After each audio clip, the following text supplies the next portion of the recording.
Hi guys, welcome back to another episode of Teen Talk Central. In this week's episode, we're kind of talking about fitness in the new year and the real transformation and what actually changed my body personally. This is something I've been wanting to talk about, and I thought what better time to talk about it than the new year. So without further ado, let's get started with this week's episode.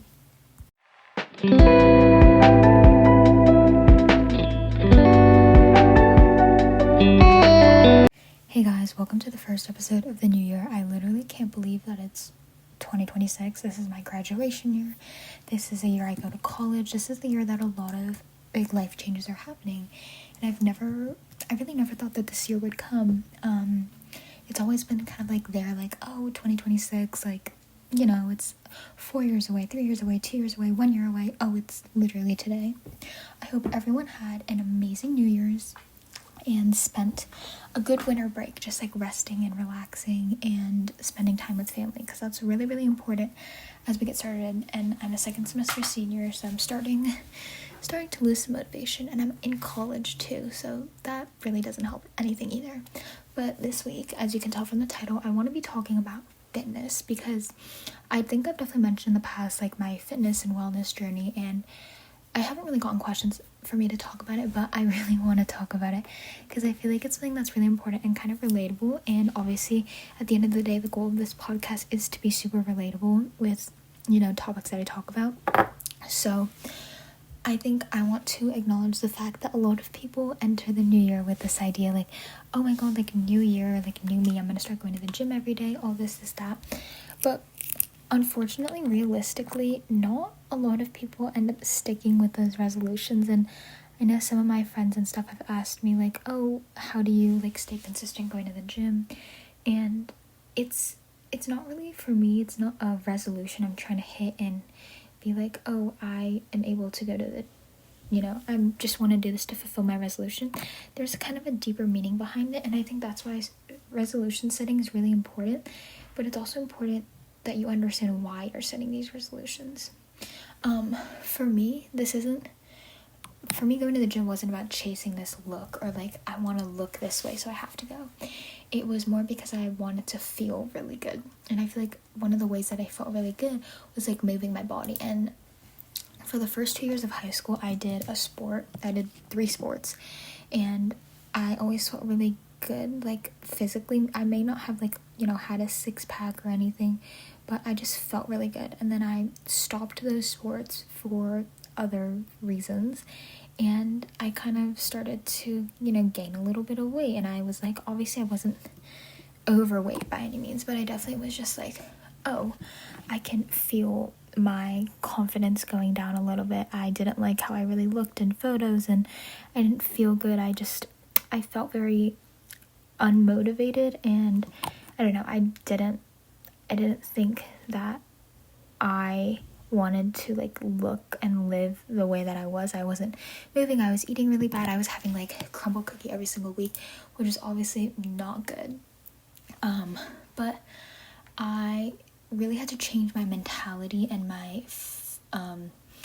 emotional kind of like emotional ideas behind what going to the gym and fitness would look like.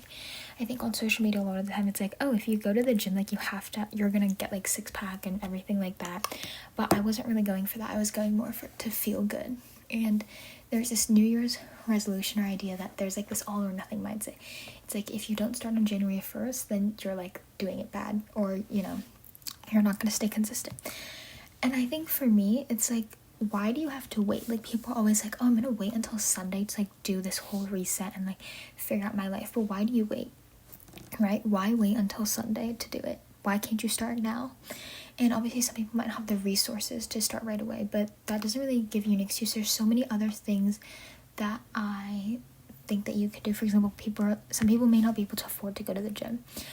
You can find so many online workouts to, you know, target whatever muscle or something that you want to tone. You can running is basically free. All you need is running shoes.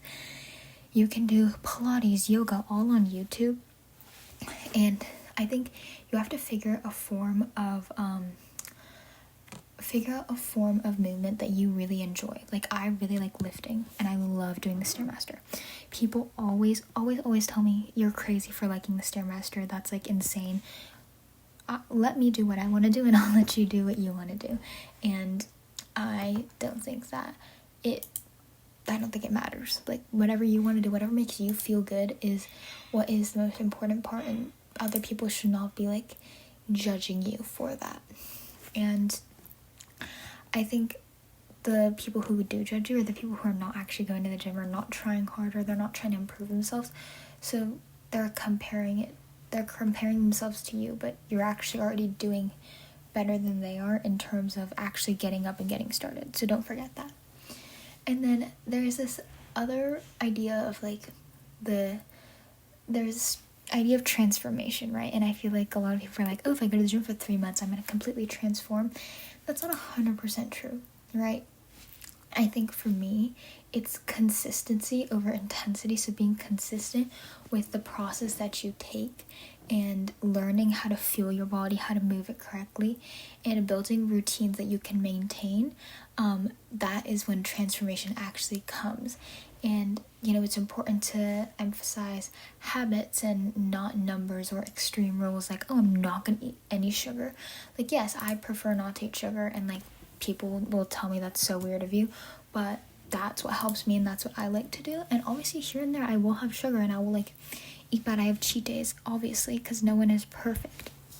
But it's thinking more about, like, how you treat your body long term, and what you do to help sustain a healthy, well lifestyle. And then the next one is kind of an important one. It's like your mindset, and how you have to moving away from punishment to self-respect. I think some people are like, I'm gonna go to the gym because I am overweight, or I'm big, or I want this male validation. But you have to start going to the gym out of a form of self-respect for yourself. And that's really important. And exercising for energy and not control, and kind of realizing that after you go to the gym, you're always going to feel better. I don't think I've ever heard anyone go to the gym, like, yes, you're going to be sore, but I've never heard anyone go to the gym and be like, after I left the gym, I just felt terrible. You're not going to feel that. And there's this idea that I always have in my head when I wake up. I wake up at 5 to go to the gym. Sometimes I'm like, I don't want to go to the gym. But then I think to myself, I know that I'm going to feel so good, and I'm going to go to school so much happier if I go to the gym. If I don't go to the gym, I'm going to be sad, and I'm going to regret not going to the gym. I also think about the idea that I'm someone who moves my body, and that I'm so grateful. I think people have to realize that not everyone has the ability to just go to the gym and move their bodies. And it's something that is really stuck with me, and it's something that I really value, that I have the privilege to move my body. So now I've given you guys a bunch of like positive tips, but I'll tell you guys my negative kind of experience. At the beginning, I was overtraining really hard. I was comparing my progress. I was severely restricting my eating, and it really stressed out my body. And stress actually has like a inflammatory response, and it actually makes you look bigger. I was super stressed, and I wasn't giving my body the proper sleep and the proper fuel, and that basically ended up leading to worse results. And then I kind of sat down and I realized, oh my god, I need to fuel myself. I need to treat myself as like a trophy. I need to treat myself as like such an important item and piece that I can't just be kind of trashing it around. And that mentality has really helped me realize how important my body is and how much I have to take care of it. Some of the things I've used is mouth tape. Mouth tape has really helped me with better sleep quality and stuff. I've also used a sound machine. There's a bunch of different things I've done to kind of help promote good sleep and good recovery, because at the end of the day, wellness includes just going to the gym or working some form of exercise, but it's also eating correctly, drinking enough water, having enough sleep. All those things are really, really important, and you guys shouldn't forget those things too. And then also, it's movement should be something that you can start super small, right? You can choose movements that you won't dread, and a healthy routine should add to your life, not take over it. So, maybe you want to take a 15-minute walk that walk turns into a short run. That short run turns into a longer run, and then you become an insane runner. There's so many small things that you can do to help add to your life, and not consume your every single day. And I just want to kind of end off with the idea that transformation doesn't really mean becoming someone completely new. It's just supporting the person that you already are. And I think that's really important. And I hope you guys, if that's the one thing you take away, I hope that's what you take away from this. And I love you guys so much. Thank you guys for listening to another amazing episode of Teen Talk Central. If you guys enjoyed it, please consider sharing this to a friend or a family member. And as always, if you guys have any episode requests or recommendations, then you can DM us, email us, put it in the comments below, and I will try to, accommodate those episodes. Also, don't forget to listen to the new episode of Mia's Talks, and if you don't know what that is, you should go check it out on my YouTube. It's also on Spotify. And the new episode of Mia's Talks will be coming out next Wednesday. Yeah, I love you guys so much, and I'll see you guys in another amazing episode. Bye!